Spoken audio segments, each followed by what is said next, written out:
another sponsor from WHS High School and also one of her captains.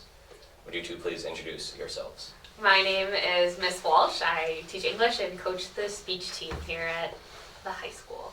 I'm Mili Williams, also go by Mili, and I'm a captain of the speech team. One of two seniors. Yeah. Ms. Walsh, why did you want to become a sponsor for speech? It was more, do you want to help out? And then I became the head coach after helping out for a year.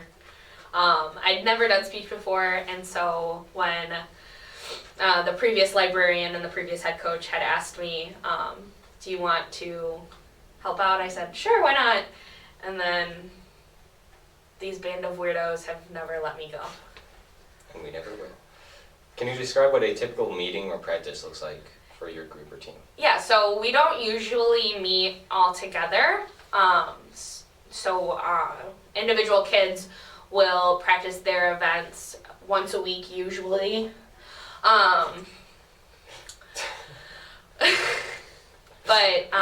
We'll usually have about 2 or 3 whole group meetings before the season starts just to get everybody acquainted and understand all the events that they want to do and get scripts picked and stuff like that.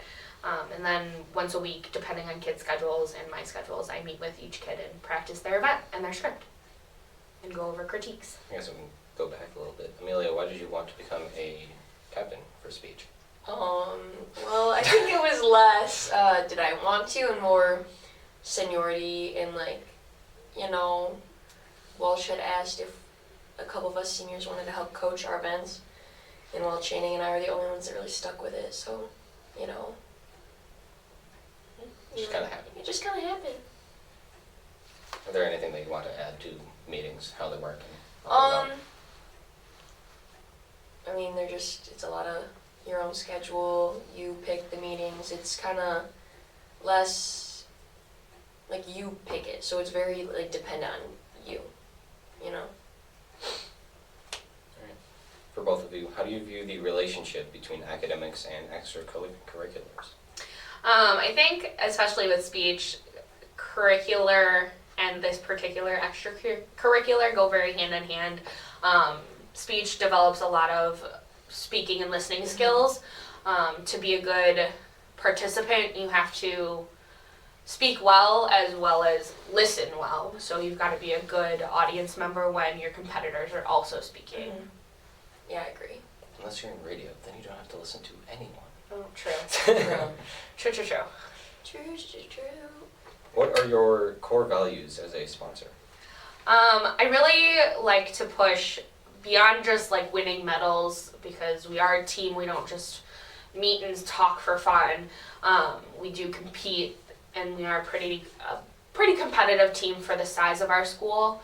My core value is it's less about the end results and more about getting better throughout the whole season, from week to week, getting better from when you first started in November to where you end up middle of February. Yeah.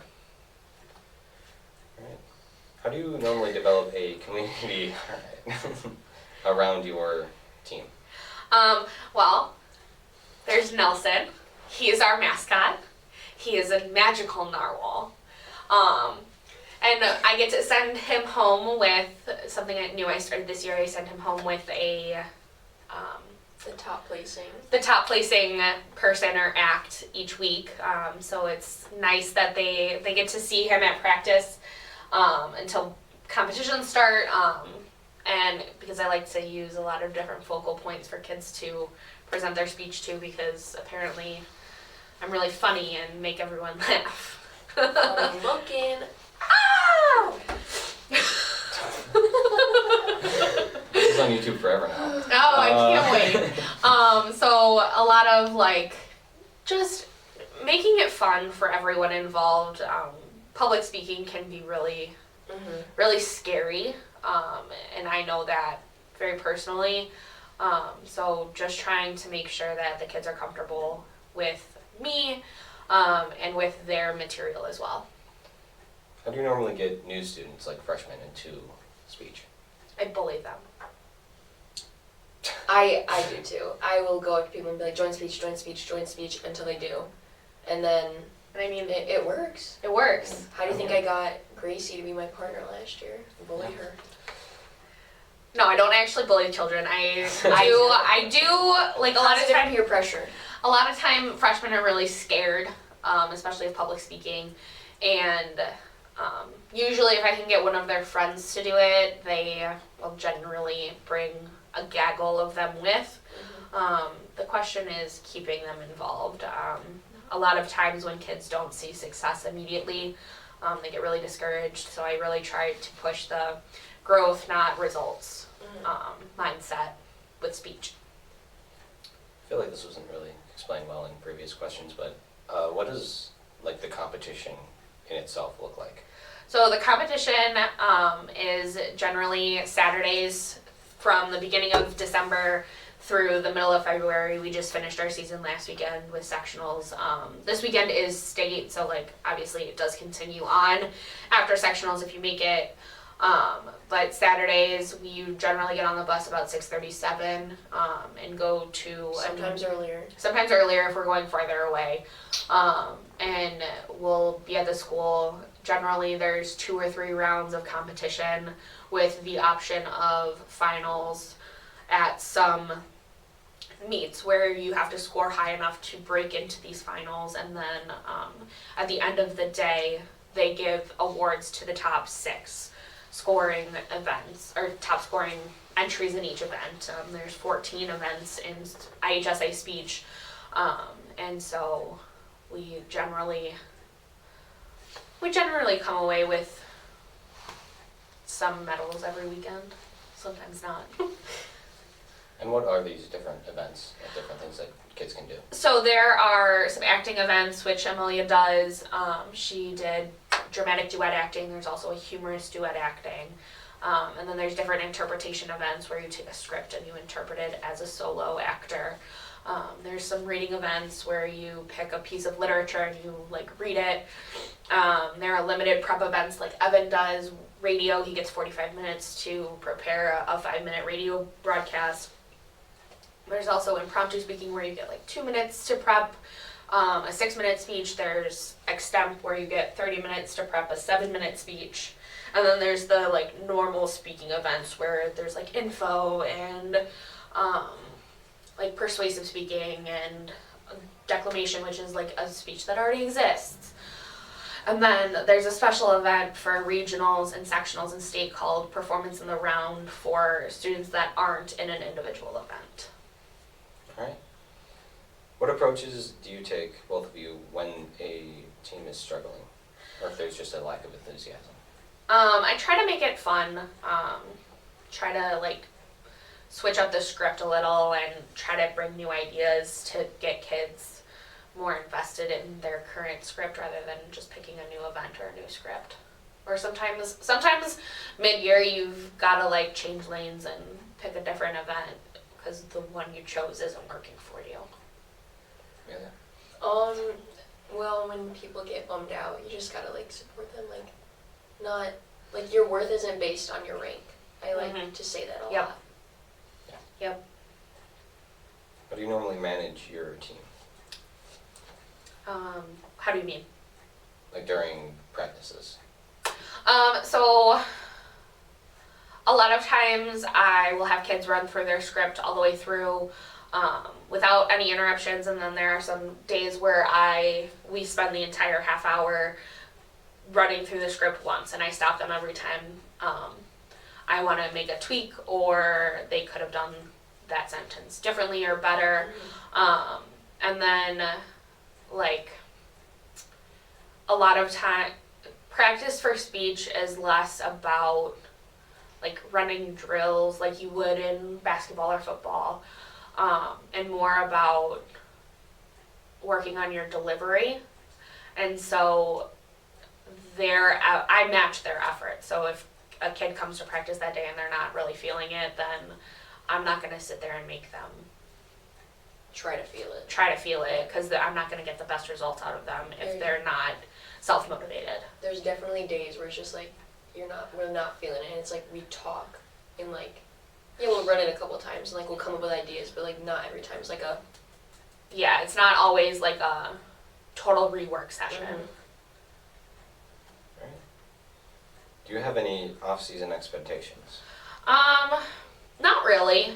I do like to stay in contact with my kids throughout the year and just get their ideas and like, oh, what are you thinking for next year kind of stuff, or like for my seniors at the end of the season, I really like to talk to them about the upcoming kids that we have coming through, like where do you see the juniors going next year, where do you see the sophomores, like should they stay in the events that they're currently in, do you think they should be moved around, do you think they should switch partners, things like that.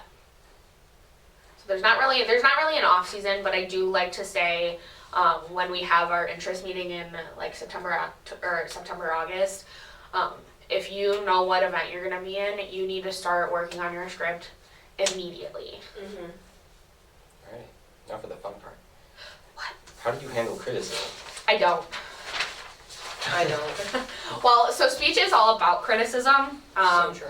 Literally every week, the kids that are competing get sheets just written full of critiques on their script. So a lot of times the critiques are helpful and a lot of times they're not, and I have to sort of teach the kids like which critiques to listen to. So if you're getting the same critique over and over again, maybe that's something we should be listening to. But if it's something like about how they're dressed or how their hair looks or how their glasses are falling down their face, sometimes those critiques, I'm like, we can't do anything about that. You need to Be able to see. You need to see.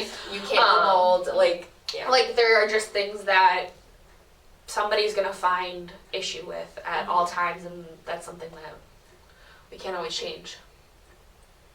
How do you handle parents who complain? So usually the only time I get parents complaining about my decisions as a coach is when their kid doesn't go to regionals. And so that's not really like a me problem. I'm only allowed to send one person per category.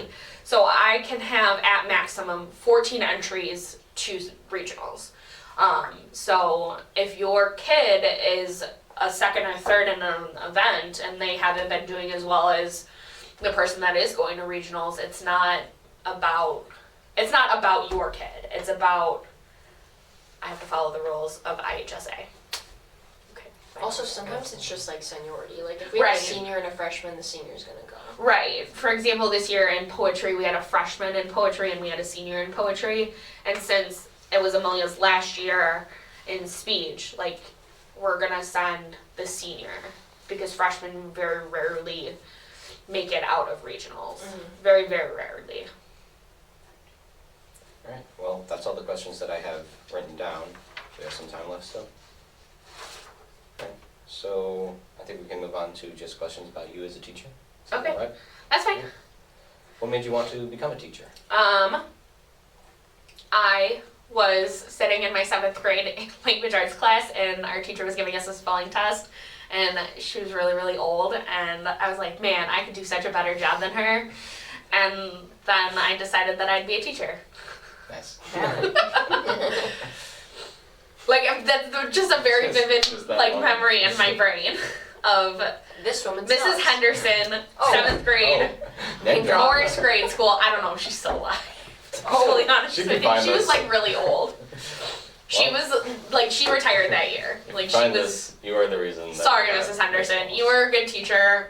I really liked that we watched. What's that one football movie? Denzel Washington. Come on, I don't know. somebody give it to me. Remember the Titans. Remember the Titans. We watched it twice. I remember that. We watched it twice. We watched it once in the fall and once in the spring. I was like, oh yay. She think you guys forgot like she did. No. I'm sure she did. I'm sure she did. Awkward. How do you normally structure your classes? So, I really like the block scheduling here at WHS. It gives me a lot of time to play around with what I do in a class period. So some days I will start with a bell ringer or a journal, and then we'll go to silent reading, a choice novel, or I don't care. Kids can read the newspaper, the comic books, a magazine. I really don't care as long as they're reading. And then I'll go into like a mini lesson where I teach for 15-20 minutes, and then the kids do an activity, or if we're reading in class, we have plenty of time to read the section that we need to read. For example, we're doing Romeo and Juliet right now, and we can read in class, so I don't have to assign difficult reading as homework. Do you have any funny stories that you would like to tell to the camera? I sucked as a student and now I'm her favorite. I'm kidding. Can I tell a story about my first year teaching when I was in Kankakee? Yeah. So I was teaching in Kankakee, and I had this student who his best friend was suspended at the time, and he got a phone call on his cell phone. He answered the cell phone, and he was like, "You want me to hit her?" And I was like, hang up the phone. What are you doing? Like, put the phone away. And he's like, "I'll hit her. You want me to hit her?" And I mean, he was cussing at the time. I was like, "Put the phone away." He's like, "No." I was like, "Put the phone away." And he got up and he walked up behind this girl and he just smacked her across the face. And I was like, What? "Why did you do that?" He was like, "She told me to." I was like, "Alright." It was a boy? It was a boy. Smacked a girl across the face. I had to call the office. I was like, I need security down here. A student just hit another student across the face. I don't know what you want me to do with this. I was 21. I was like, I don't know what you want me to do. No. Nelson's like, "Oh my god." But yeah, I think that's what got me hired here, because I told that story during my interview, and Mr. Reeds went, You feel bad for him. I'm sure he It did. was like, get that girl out of There are there. many I'm funny sh- stories seemingly from Kankakee. More stories from that. But, funny. I don't really have any funny stories from Bloomington. What They're about all the sad. speech? They're sad in school. Funny speech stories? Oh, I have a lot. I also have a lot, but Can I talk about Sharpay? you can definitely talk about Sharpay. I don't care. Not that you've said Evan, it. are you okay with that? What? Sharpay. Like a little Sharpay moment. I don't know what you're talking about. It's funny. I won't name drop. So there's this kid. I was a sophomore my first year in speech, and there was this guy who was a senior, and he was like, we were against each other in like DDA, which is dramatic duet acting, and he would always put on headphones and power walk. And he had the blonde hair, blue eyes, so like Sharpay from High School Musical. And there was one time we were at Morris High School, and they have like this little balcony thing type going on with their, what is it called, like their bleachers? Yeah. And all of a sudden he's pacing back and forth with like heavy metal or something on, because you could hear it out of his headphones. And he grabs the railing and just starts going, and like looking over. And yeah, that was funny. And then there'd be other times where I would follow him around and walk with him as he would be power walking and pacing with his headphones on. And he caught me one time and he gave me the like nastiest, weirdest look, and I was like, oops. No wonder the judges from there hate you. Oops. I don't know. Oh my god. And I offered him a plastic baby once and he said I was weird, so It's fine. We He love broke- weirdos. he ruined all my A self-esteem. plastic baby. Yeah, I was like, do you want a baby?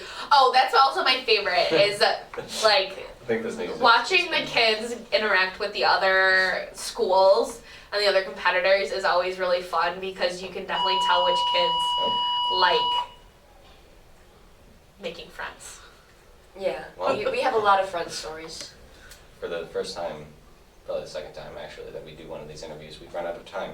Okay. Not just ended early. So thank you for joining us. Thank you for having us. Thank you for having me. That was fun.